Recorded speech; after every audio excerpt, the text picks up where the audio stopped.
It's like, what's the best place to hide a dead body? Would be the second page of Google search results. Why don't you ask? Get out. Get me back in.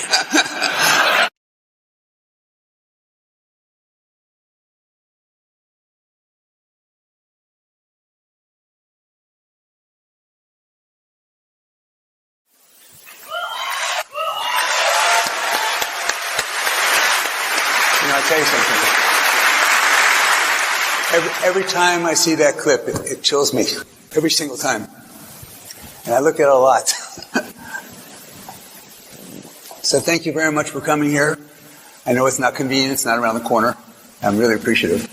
Absolutely. Thank you for having me. I was on a red-eye flight, so I'm a little slower than normal. Just I didn't get much sleep. So. That's sort of my first question. Is that, so you're 51? Yeah. No spring. I think I'm safely not a spring chicken anymore. Late summer chicken, perhaps? I'm 79. Yes, but you look great. So you're 51, and you do 16-hour days, and you work 7 hours a week, and you fly all over the place.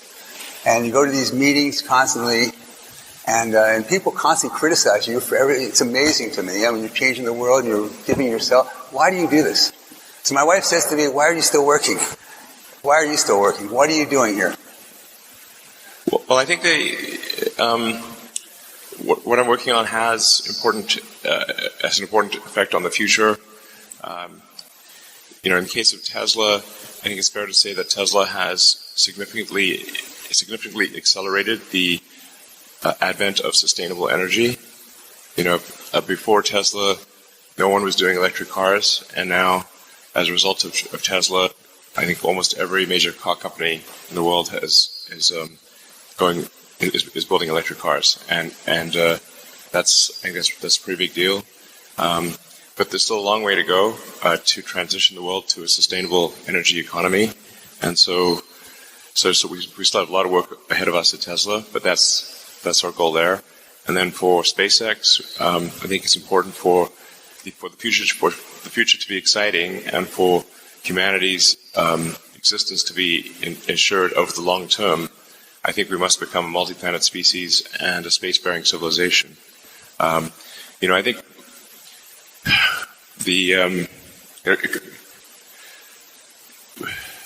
we're here like 4.5 billion years after Earth got started, 13.8 billion years into the age of the universe, and it's only now, recently, in the last 5,000 years, that we invented writing. I would say date the first civilization by when there was the first writing, which was in ancient Sumeria around 5 or 6,000 years ago. So we've basically just been here for a very brief instant. A blink. All of human civilization is a blink of an eye, if there was an eye, on an evolutionary timescale. So I think it's important we take the actions to ensure that the light of consciousness continues, and because we should really view consciousness as a small candle in a vast darkness. And it could easily go out. So you have these missions, and somehow, whenever you have the mission and you have this vision, and you are a visionary, that somehow, whatever you do, you develop other businesses. So when you started SpaceX, you didn't think about satellites. When you started Tesla, you didn't think about robots. When you don't have enough people, you didn't think about robots. So you didn't think about autonomous driving. And without Elon, there would not be electric cars. Nobody who makes cars wants to make electric cars. They're being forced to make them. In fact, every time they sell an electric car, they sell one fewer car that they make money on. And they have all that money invested in plants to make those other cars. So nobody wants to have these cars except for him. And everybody thought it was going to fail. And one of the things you said is that patents are for the weak. And you share your patents. Yeah. And with other companies, of course, on the other hand, when they get your patents, you're 2 or 3 years ahead of them. Well, I mean, I was joking about patents for the week. I think there is a role for patents. Let's say if some company has spent a lot of money developing a particular medicine and had to go through the expense of stage 3 medical trials, and then they finally get something that is approved, but where the drug itself is cheap to manufacture, then I think a patent in that case makes sense. Otherwise, no one would go to the trouble of doing stage 3 medical trials. So there are definitely roles for patents. In the case of Tesla, our goal is to advance sustainable energy, and we can't just do it by ourselves. We need the whole industry to go that way. So we gave them our patents for free in order to help them accelerate electric vehicles. So it must be terrifying to other companies to realize that when we make cars, it's $39,000 in cost of car, and we're making $15,000, $16,000 in profit a car. And so we invest $7 billion, and we make $15 billion a year. And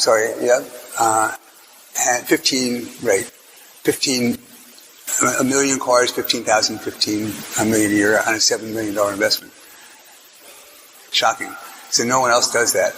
And when and here you're telling us how you want to make cars for $20,000 a piece. How do you do that?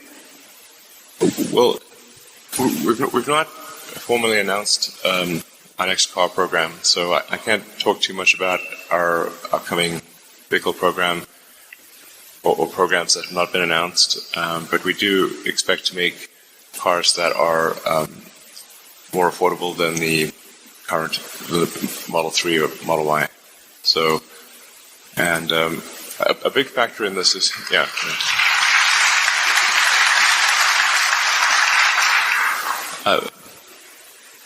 but I think by far the biggest factor is autonomy in terms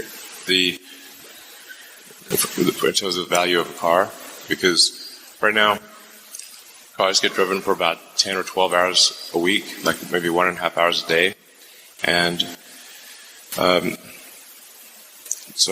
but there's 168 hours in a week, and so if they were autonomous, the cars could drive for 50 or 60 hours, so we'd see a 5-fold increase in the utility of the car, that can do autonomy. This is a really, really gigantic thing. It would also mean that we wouldn't need anywhere near as many parking lots, and this would also be helpful for the environment because you would need far fewer cars. So I misspoke. It was a $7 billion investment for a plant that makes 1 million cars a year that makes $15 billion a year in profits. So you invest $7 billion and you make $15 billion a year. Who does that? And for a plant that makes, things, manufacturing. And so the way this is accomplished is that, so you're doing it with casting right now. And casting half of the car, and you're going to soon cast the other half of the car. And other companies, why don't they try? Why don't they try to do what we're doing? In fact, one of the executives of another automobile company wanted me to introduce her to you. And you did that once at a meeting, and now she wants to come visit with her director of engineering, it's our plant in Austin. And I presume when I ask you, you're going to say, yeah, bring her on, because you innovate so fast, by the time anyone copies what we're doing, we're on to something else. What else is there? When you're casting, what else is there that enables us to make it cheaper? Are we eliminating a lot of other parts? Are we eliminating functions? What are we doing to do that? How would we sell a car that's so cheap? I think the full explanation, or at least an accurate explanation, would take a long time, because first approximation, a car is made of 10,000 unique parts and process steps, and Tesla is really, I think at this point, probably the best at manufacturing in the auto industry, which I think what nobody was expecting. Probably in the history of the world. Probably.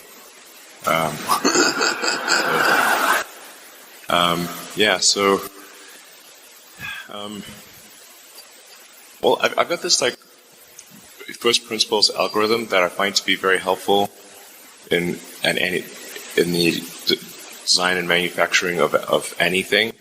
And people here may find it helpful. the first thing you should do is make the requirements that you've been given less dumb. Whatever constraints and requirements were given, they were to some degree dumb, and you want to make them less dumb. If you don't start with this, then you answer you get the right answer to the wrong question. And the requirements must be given from a person who can explain the requirement, not from a department, because then you don't know who to talk to. Then step 2 is delete the part or delete the process step. This sounds extremely obvious, and yet over and over again we have found that parts were not needed. They were just put in there just in case, or by mistake, or there was a step that someone thought was needed, but was not actually needed.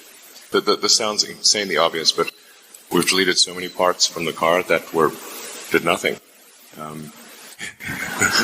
They were just there? Well, yeah, I mean, I can give you so many examples. One example was there were 3 fiberglass mats on top of the battery pack. They partially covered the battery pack, and it was. I was on the battery pack production line, and it was the number one thing choking battery pack production with gluing on these 3 fiberglass mats to the top of the battery pack. And so this is the reason I repeat this algorithm myself is that I first did things backwards. First, I try to automate it. Then I try to accelerate it, just have this go faster. Then I try to simplify it, and only then did I delete it. Because it turned out that the team at Tesla that does noise and vibration minimization, so making the car quiet, thought that the fiberglass mats were there because of the battery safety team, which for battery fire prevention. And then I asked the battery fire prevention team what were they needed for, and they said, "Oh, noise and vibration." And I'm like, okay. So then we had 2 cars drive, one with a microphone in each car, and you could not tell the difference. So we went to all that trouble for a part that should not exist. And then another example was there was again, this was these were choke points in the entire production system. That's why I'm running around the production line trying to fix the production line. Just like a maniac, sort of Tasmanian devil, just running around the factory like a lunatic. Let's see, we had the body production line at Model 3 was at one point stuck because we had a laser welding cell to weld a small cross-car beam in the passenger footwell of the front seats. And I'm looking at this beam, and I'm like, what the heck does that do? Because the entire factory stopped trying to get this laser weld cell to work. And I'm like, I can't imagine what a useful thing it could do. And then the production team said, oh, that's for crash safety. So then I called the crash safety team and said, is this for crash safety? They said, oh, no, that didn't do anything. We should delete it. That turned out to be totally useless. But they forgot to tell the production team. Honestly, a bunch of these things just feel like you're living in a Dilbert cartoon. Like, oh no, any given company, they should have what's your Dilbert ratio? Okay, it's not 0. So is this you, or is this your Dilbert quotient? Try to keep it low. So is this you, or is this? So you do all these different things here. No, that's literally me. So do you have? Is this someone else who did this? I was living in the factory in Fremont. And the one in Nevada for 3 years straight. That was my primary residence. I'm not kidding, literally. Did you keep the couch? I actually slept in a couch at one point in a tent on the roof. And then, but for a while there, I was just sleeping under my desk, which is out in the open in the factory, and for an important reason. And it was damn uncomfortable sleeping on that floor. And always, when I woke up, I'd smell like metal dust. We went to visit, and they bought him a new couch. Yeah, but actually, I stopped using the couch because there's a little conference room and a couch there. I stopped using the couch. I just slept on the floor under my desk, so during shift change, the entire team could see me.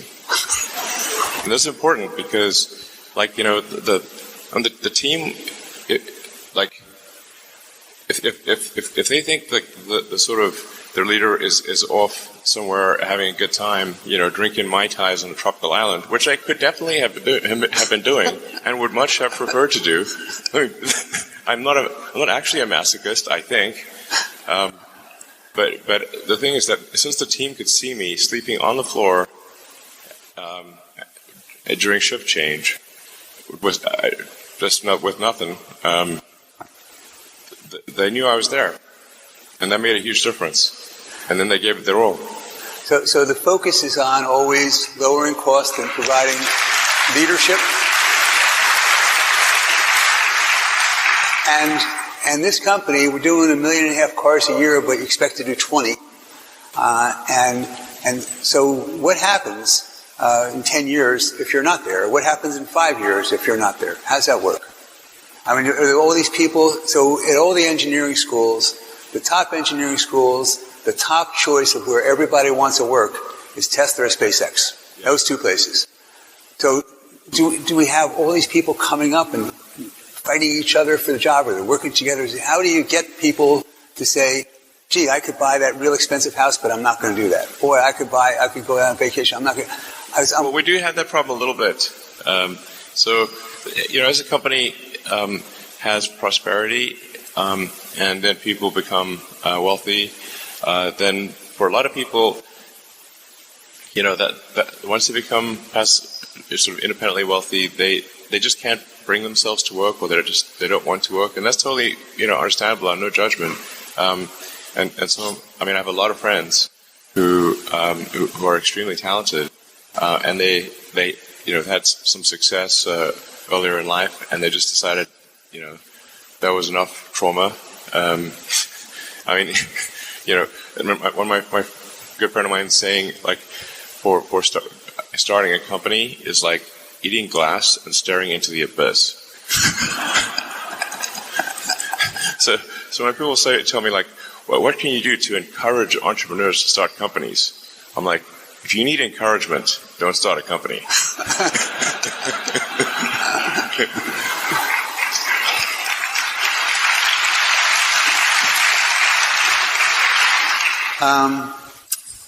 In SpaceX, and so we have you know, competitors, sort of, I guess. So SLS, and you know, I read about, that's not, you know, it's just Boeing, Northrop, and Lockheed. And with those guys, when they build a launching pad, it took them like 10 years and billions of dollars. And we had to build a launching pad, and it cost a few $100 million, and did it in 6 months. And then I was interested in how that was done. And the woman I'm talking to says that, Ron, did you see the plumbing when you went there? I said, why should it cost hundreds of millions of dollars? It looks like it's a landing field. And I said, would you see what's underneath? Did you see the plumbing? I said, no, they didn't show that to me. And then she said, well, you should be aware that there's all these pipes that take away the heat, and then they all deliver fuel to the rocket, and it has to be there in an exact right amount at the exact right time, and if it's not, that doesn't happen, it blows up. And so I said, well, how does Elon know this? And because you hire these great people, and then you ask them all these questions, and then somehow you remember everything they tell you. Is that true? Well, my memory for technical matters is very good. And I think probably a lot of people don't realize, like, what I do 80% of the time is engineering. So, you know, it's actually quite rare for me to give a talk. And my day-to-day work at SpaceX and Tesla is almost entirely engineering and design. So, and also production. Production is key, but although I consider that to be part of engineering. Yeah. So, But Starship is something special. The thing that is like the holy grail, like the critical breakthrough needed to make life multiplanetary and for humanity to be a spacefaring civilization, is a fully and rapidly reusable rocket, orbital rocket. And so we've gone most of the way there with Falcon 9. You may have seen the rocket booster come back and land. And we also recover the nose cone or fairing, but we do not recover the upper stage. So we've gone to the point where we're about 70 to 80% reusable with Falcon 9. With Starship, we're going for 100% reusable. It's difficult to say how profound a change this will be, but a fully and rapidly reusable orbital rocket has the potential to drop the cost of access to space by a factor of 1,000. Factor of 1,000. 1,000.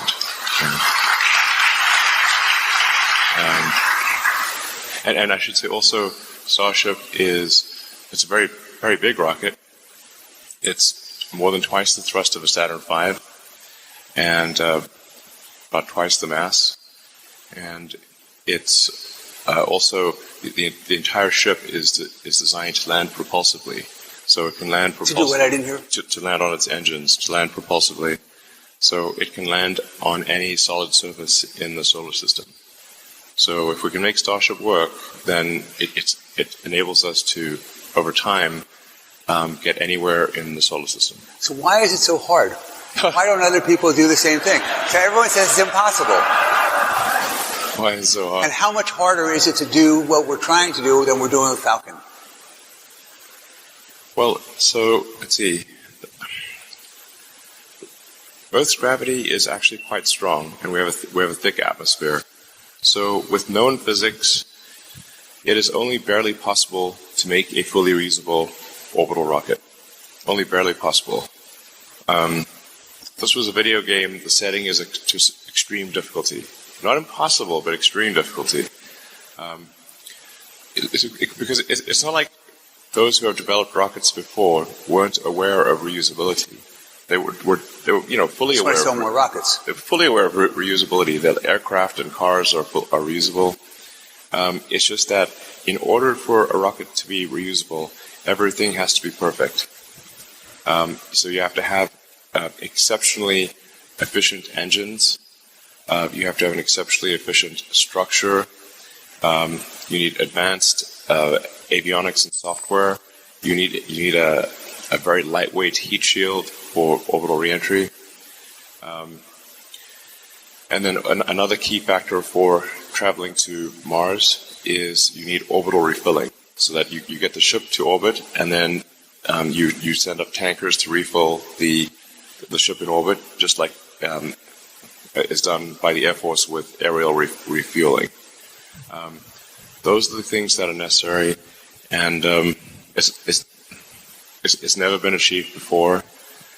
There have been many attempts to achieve it, and they've all been basically they've all failed, and they usually cancel the program partway through once they thought it was no longer possible.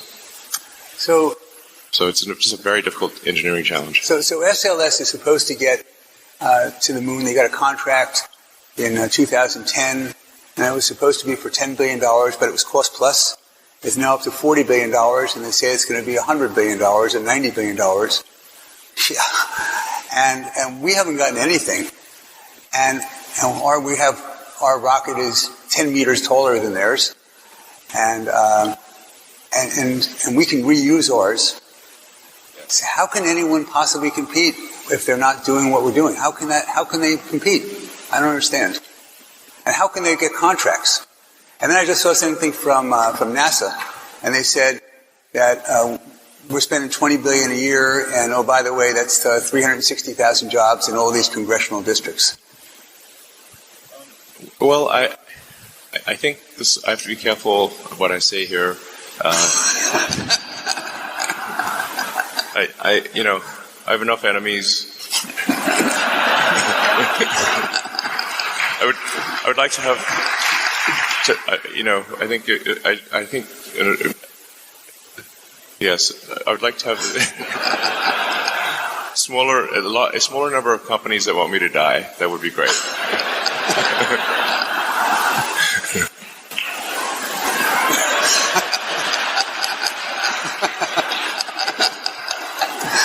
So, but like I said, a big part of this is like, what's the goal? In the case of Starship, the goal is to lower the cost of access to orbit and ultimately to Mars and the Moon and elsewhere, to the point where humanity can actually afford to become a multi-planet species, to the point where we can afford to have a permanent base on the Moon and ultimately far exceed the high watermark of Apollo, which was incredible and I think inspiring to all of humanity, everyone.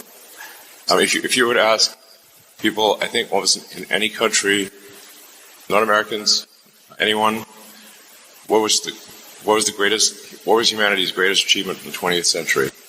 Maybe ever. Space, go to the moon. And that's why they say moonshot as a metaphor, because that was incredible. Still amazing that was achieved. In fact, a lot of people ask me, was it real?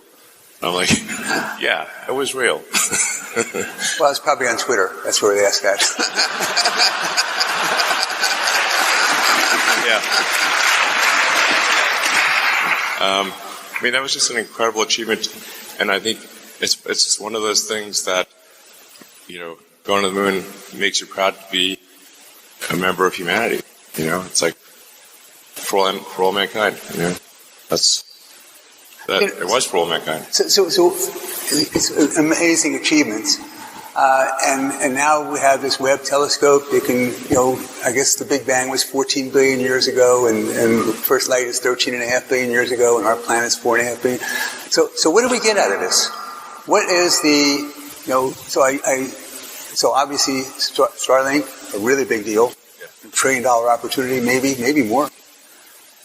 And maybe. Right? And so what do we get out of seeing back 13.5 billion years? What does that do for us? What technology do we develop? Don't we know? We don't know until we do it. Yeah, I think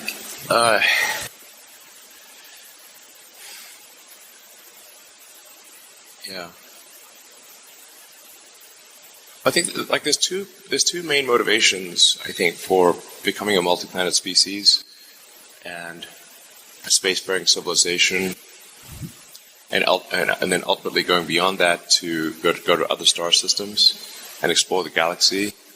And I think we may find that there's many one-planet civilizations that died out millions of years ago and never made it to the second planet. Do you think in your lifetime that happens? It depends how long I live. Maybe forever. If I keep increasing that enemies list, it might not be much longer. It would be deeply ironic if it's someone angry on Twitter that takes me out. Well, now you can keep them off Twitter. Yeah, exactly. So anyway, I think there's two reasons for life to become multiplanetary, life as we know it to become multiplanetary. I think one is the defensive reason, where we want the light of consciousness to not be extinguished if something were to happen to Earth. In the case of the dinosaurs, they only had to worry about meteors and supervolcanoes and other things. But for us humans, we actually have the power to destroy ourselves with nuclear weapons, or some sort of crazy bioterrorism thing. So, so there's some danger that is not zero that could cause the end of life on Earth as we know it. So that's kind of the defensive reason to ensure that life is not just, and consciousness is not only on Earth. That's the defensive reason to protect the future of consciousness. Then the other big reason, I think, is that it's exciting, and it's adventurous, and it's inspiring, and makes it makes you think positively about the future, and life can't just be about solving one problem or another. There need to be reasons to be inspired. There are reasons that move your heart and say, yes, the future is going to be great. And when you get up, when you wake up in the morning, I can't wait to see what happens next. And I think that's, humanity going to Mars. Even if you don't yourself want to go to Mars, and most people don't, just watch it. It's a tough gig, frankly. This would not be a luxury expedition. But you'd be able to watch it happen, and I think it would just be incredibly inspiring to the world in the same way that the Apollo program was inspiring to the world. And like I said, there's got to be, life can't just be about solving one problem or another. We need things that make us excited and inspired about the future, and that would be one of them.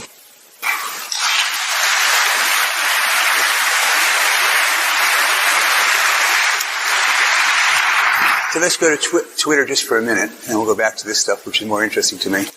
I try to get out of the deal. Well, you told me you wanted to ask. To get out. Dragging me back in. I reminded of that scene from The Godfather, basically. But you told me you wanted to ask tough questions. I try to get. So on Twitter. What could possibly go wrong? So I saw this article. It says you bought something called Twitter. And it says, Musk puts off lifting Twitter bans. And so obviously the big deal, to me anyway, in Twitter is that, so we have this incredibly poorly managed, this business. And, but those guys somehow did great for their shareholders by selling it to us. Right? But we didn't buy what they're selling. We bought something of what it's going to become. Yes. I think it's, most people would say, given how the market has evolved this year, the price is on the high side. Right. Right. But that's on the basis of what it is. Yes.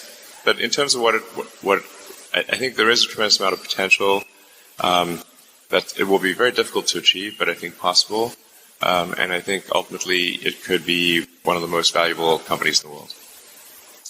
So when we think about this, in order for that to happen, so I met you and it took me a few years, and then I believe in you and your heart, right? Your heart. And so, I think you were skeptical. At our first meeting, you were a bit skeptical. And so the way I think about it is that, so I'm trusting you with the future of our country, of the world, actually, when you're in charge of the media like that. And so what I think about is, so how do you prevent, so being Jewish, how do you prevent this anti-Semitism? Or if I were black, how do you prevent all of the...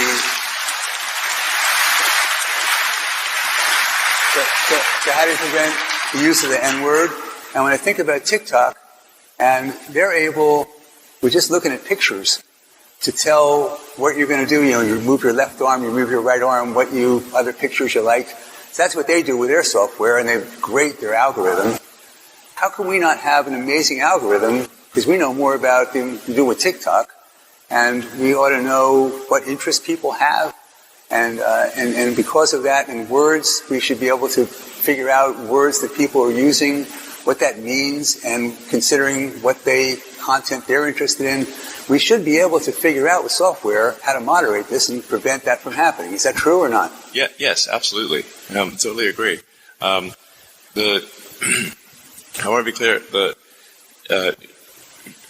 Content moderation policies have not changed at Twitter, and it is not okay to engage in hateful conduct on Twitter.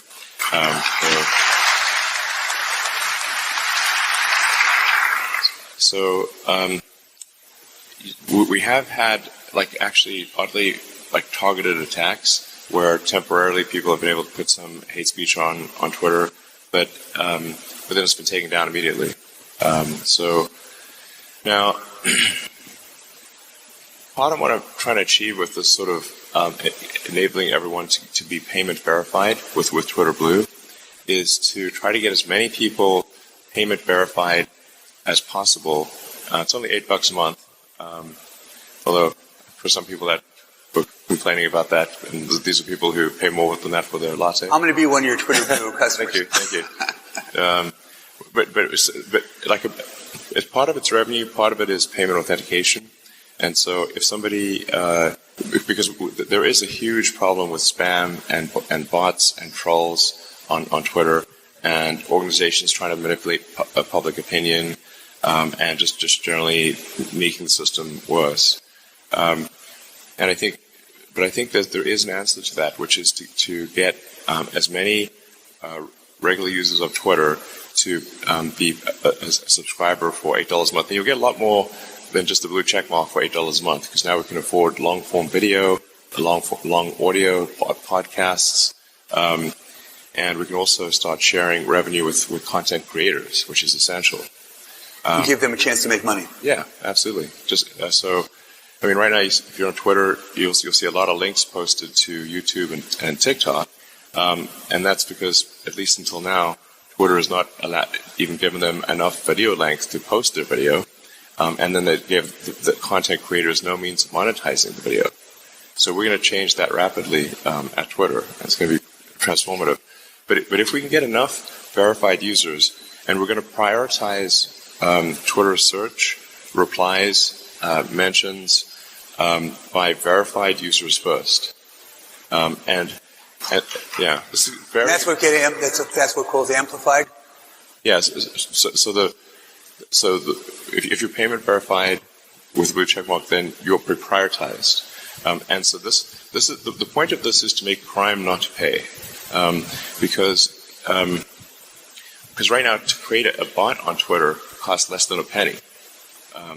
So the cost of crime is so cheap, and that's part of why crime and hateful conduct pays. But if somebody risks losing even $8, it's too expensive to now have 100,000 fake accounts, because they have to spend $800,000 a month, as opposed to $800 a month. So, and then we also, since we're using payment authentication, we're piggybacking on the authentication system of the payment system, and we're also piggybacking off of Apple's authentication system, which is another layer of security. So the net effect will be over time that the verified users will pretty much always be at the top of comments and search, and you won't really see. You'll have to scroll far to see the unverified users, which will be the bots and trolls and whatnot. And this is sort of analogous to Google search. Like, if you go to page 8 of Google search, there will be a ton of scams and stuff. Call it page 8, page 9, something like that. But the thing is that Google search results are so good for page 1 that you never go to page 8. Or it's rare. And like the old joke is like, so if something we don't want to see, it gets pushed way down. Yeah, basically the bad stuff gets pushed way down. And then crime stops paying, and then they stop trying to do all these things. And we can recruit them as engineers to program for us, crime guys. Yeah. So, I mean, the joke is like, what's the best place to hide a dead body would be the second page of Google search results. Nobody ever goes there. So today we fired half of Twitter, and that should save us, $4 billion a year? No, it's not going to save $4 billion a year. I wish, but I mean, to be frank, Twitter was having pretty serious revenue challenges and cost challenges before the acquisition talks started, and any company that is dependent on advertising has had a hard time. So, if you look at, say, Snap or Google, Facebook, whatnot, they've all had a difficult time with advertising revenue dropping, and Twitter is more currently more vulnerable than they are to advertising, because most of Twitter's advertising is large brand advertising, as opposed to direct response. So it's kind of like a much more of a discretionary ad spend than it is for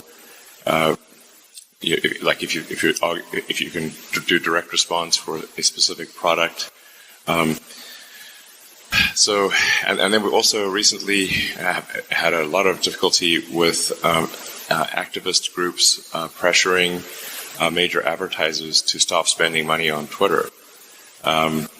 This is despite us doing everything possible to appease them and to make it clear that moderation rules and hateful conduct rules have not changed, and we're continuing to enforce them. A number of major advertisers have stopped spending on Twitter. So this doesn't seem right because we've made no change in our operations at all, and but nonetheless, the activist groups have been successful in causing a massive drop in Twitter advertising revenue, and we've done our absolute best to appease them, and nothing is working.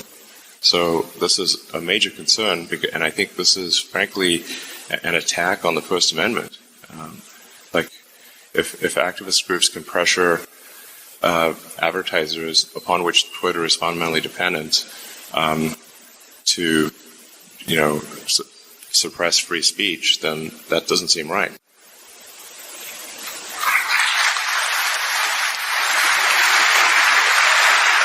I meant, by the way, 400 million instead of 4 billion.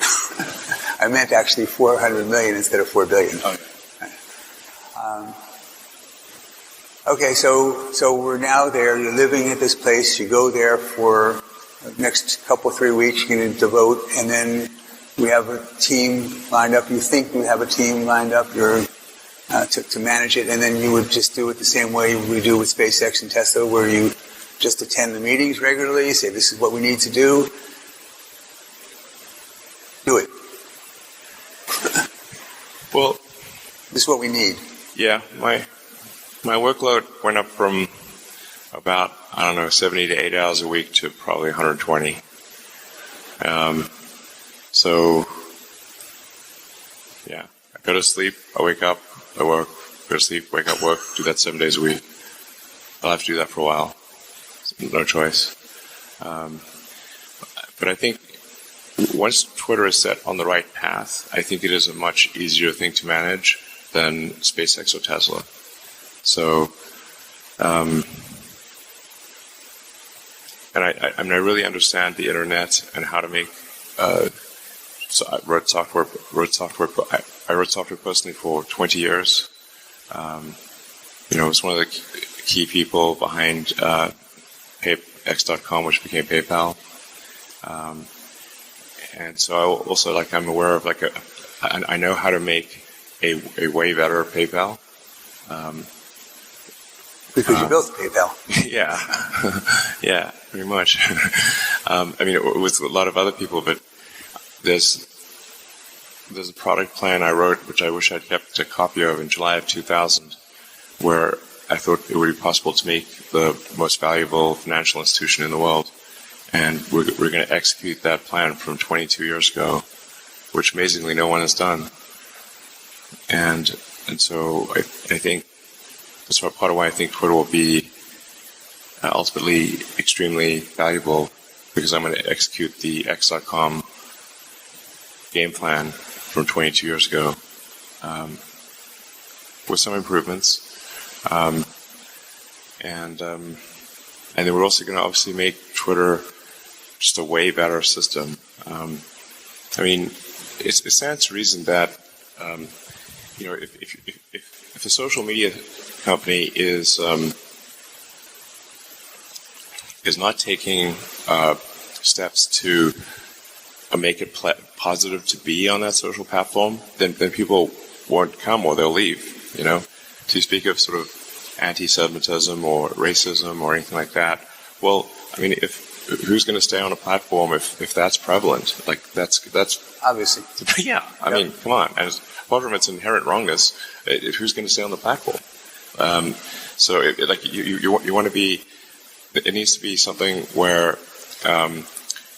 Our goal with Twitter is how do we get 80% of America? Maybe not the sort of far left and the far right, but and maybe we don't want them necessarily, but how do we get 80% of the public to join a digital town square and voice their opinion and exchange ideas and maybe once in a while change their minds? And on occasion. Yeah. I mean, once in a while. So I read also that you said, and then we'll move off of Twitter, but you said that your goal is you want to make the 20% of people who are on the far right hate you, just like you want to make the 20% of people on the far left hate you. So, well, I don't want them to hate me, but I think the extremists, it's just very difficult to satisfy extremists. So, unless you fully buy into whatever their dogma is. So, but I'm confident we can satisfy, 80% of America, 80% of the world, but maybe not the 10% most extreme of either side. And I would count that as a great outcome. And I think it is important to have sort of a digital town square where people feel comfortable talking.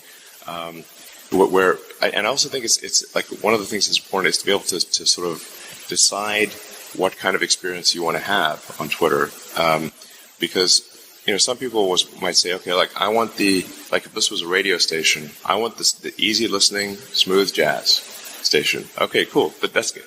So you should be able to have that setting for Twitter, and then some people might say no, I want heavy metal thrash, and okay, so now this is going to be sort of then you don't mind someone saying mean things to you, within the context of the law. And you don't mind engaging in vigorous arguments on Twitter and that kind of thing. But you should be able to kind of pick your preference, and decide if you want sort of full contact battle or do you want no, I just want to look at puppies and flowers and nice landscapes and stuff. So let's go off Twitter. Two other topics where you had some questions. That number one is logistics. When we're starting to make so many cars by the end of this year, 40,000 cars a week. I mean, I have to be careful of MNPI, but I believe I have said in the past publicly that our aspiration is to reach 40,000 a week by the end of this year. So if we're doing that, then that means that we're producing cars in 15 seconds. Yeah. And but that's still only 2 million cars a year. There's 100 million cars that are made a year. And so the question, there's presumably capacity to be able to, logistics, to ship all these cars all over the place, to have people pick them up where they want them. But not if they all do them in the same week. Yes, totally. So, we got a bit of criticism from our Q3 results because we had a lot of cars in transit, and the reason was that we got too big for our cars to actually be transported in the final few weeks. There weren't enough car carriers and weren't enough ships. So, but it's actually good. It's actually good in the long run to smooth out deliveries and actually have cars in transit at the end of the quarter, because then you're not rushing to get everything delivered by the end of the quarter and paying all these expedite fees. So my question, though, is that if we have autonomous driving and we have autonomous trucks, is that one of the ideas that we're going to be able to move things around with our own, if there's not enough drivers, that we're going to have autonomous transport? Yes. That's question one. We can also, if you're in the area, have the car just drive to you. Right. That's one. And then the other one is about materials. And when all of a sudden, so we have somehow navigated supply chain problems from other people. And you might have thought that it was the absolute brilliance that we had to be able to do that. But probably the reason is that when you start off and you don't make any cars a year and you go to someone and say, we're going to make 20 million cars a year from zero, who's going to believe you and make all the equipment that we need? So as a result of that, you were forced initially to be able to say, okay, we're going to get, we'll vertically integrate.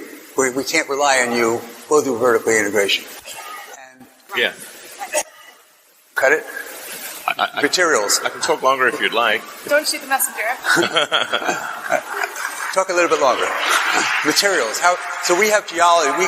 Anyone wants to show us a mine we got people in minds to who are knowledgeable, and they come to us and say, we can produce this much lithium, this much copper, this much.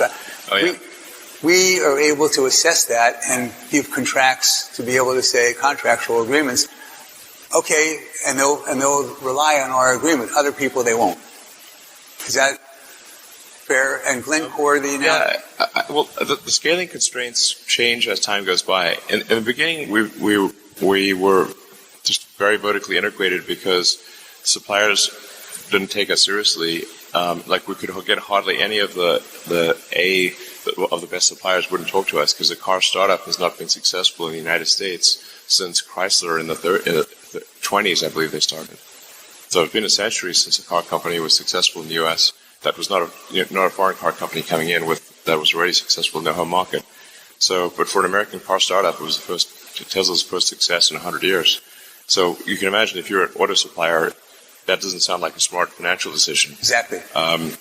So then we had to just build a lot of the stuff ourselves, be vertically integrated, or we couldn't create the car. And then that ended up being an asset because now we understood so much about the entire supply chain and what it took to build a car. So we were able to design a more integrated vehicle that actually needed far fewer parts and costs less and weighs less and has higher performance. But it is looking increasingly like for some of the critical elements of batteries that Tesla will need to get into the mining business, and mining and refining. That's why Glencore was announced. That's why we're talking to Glencore. We were. No, and we've never contemplated investing in Glencore. I'm talking about Tesla doing it Ourselves. Yes. Could I have some time for some questions from the audience? Just give me a couple. Turn on the lights. They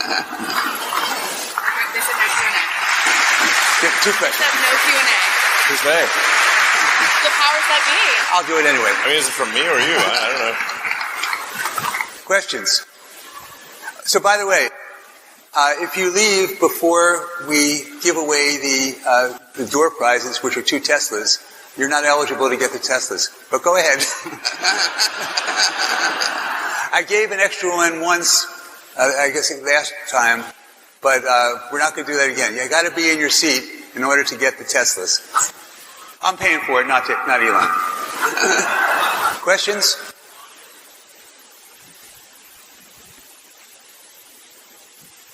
Elon, Seneca once said, every genius has a touch of madness. I thought you'd like that quote. Well, I agree with the madness part.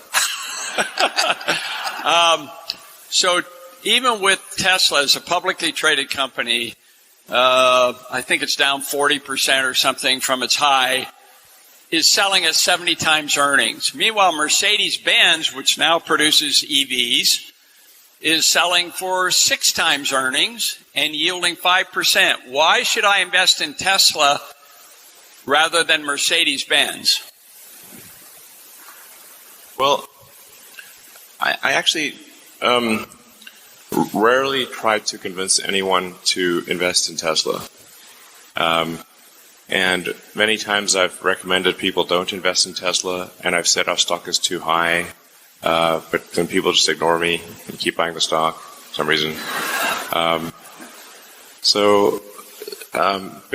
I think at a very high level, I'd say that autonomy is an insanely fundamental breakthrough, and no one is even close to Tesla for solving generalized autonomy or generalized self-driving vehicles. No one's even close. With self-driving, as I was talking about earlier, the car becomes, call it roughly 5 times more useful, but it costs the same to build. Now, can you imagine what would happen if a company was we're doing like 25 to 30% gross margins, but suddenly that same thing was 5 times more valuable? What would that do to the value of Tesla and the value of that car? It boggles the mind, actually. So if you think of net present value of future cash flows, if you actually do the math on that, it's insane. Then there's also the Optimus program, which is our humanoid robot, where we'll leverage our manufacturing expertise and the intelligence we've developed for self-driving to have a useful humanoid robot. Now, the economy is fundamentally GDP per capita times capita. If you no longer have a constraint on capita because of a useful humanoid robot, it is not clear that there's any limit to the size of the economy.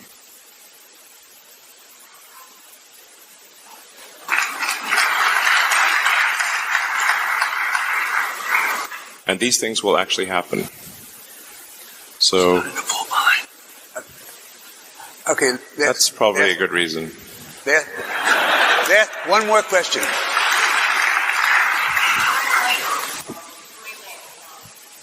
Okay, bring out this.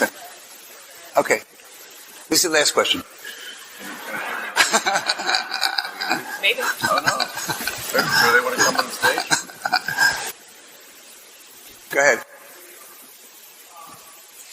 Given all the cars that you're going to make, and I hope Ron's right, whether it's 10 million or 20 million, you're going to need a lot of charging stations around the world. Yes. Have you thought about doing it more efficiently and more economically and better for our ecosystem from an ESG perspective? Because you may or may not know, there are 400 million existing streetlights in the world. And every streetlight has pervasive, persistent electricity.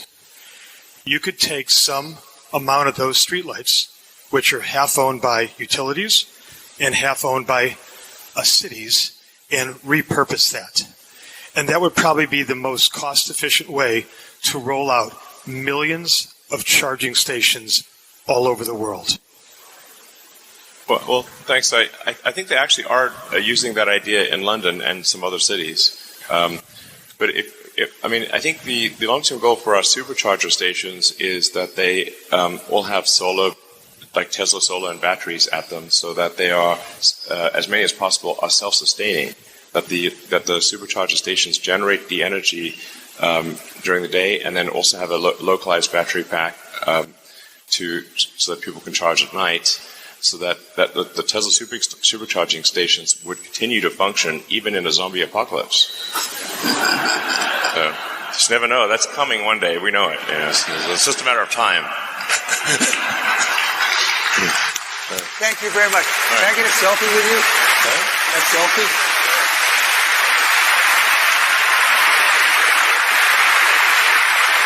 I'll post it on Twitter.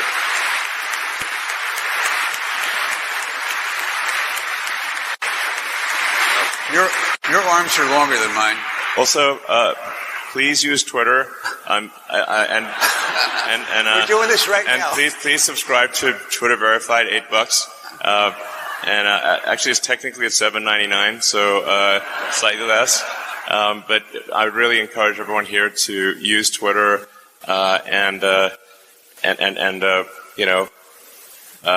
please do that. Here you go. All right. How do we do this? We're going to switch around. Okay.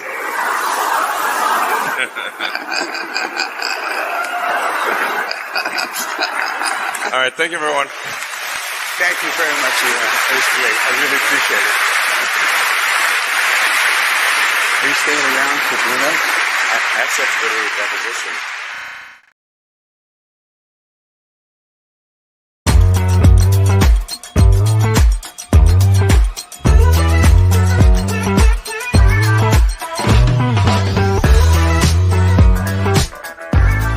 My team and I are working on the Optimus actuators, which are drive systems with motor and gear train. The things in particular we are designing is the electromagnetics, the gear train selection and the parameterization.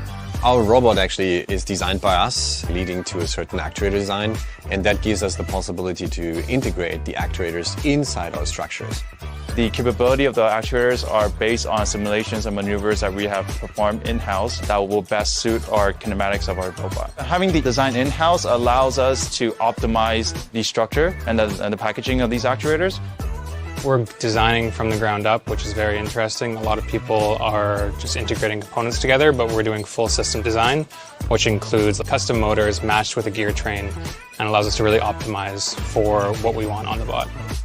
What excites me about what I get to do at Tesla is definitely technical challenge and speed of development. We're able to deliver our designs very quickly. The key technical advantage that we have is that we are able to design vertically, so we're able to design magnetics, gear chains, and do very tight and compact packaging for our designs.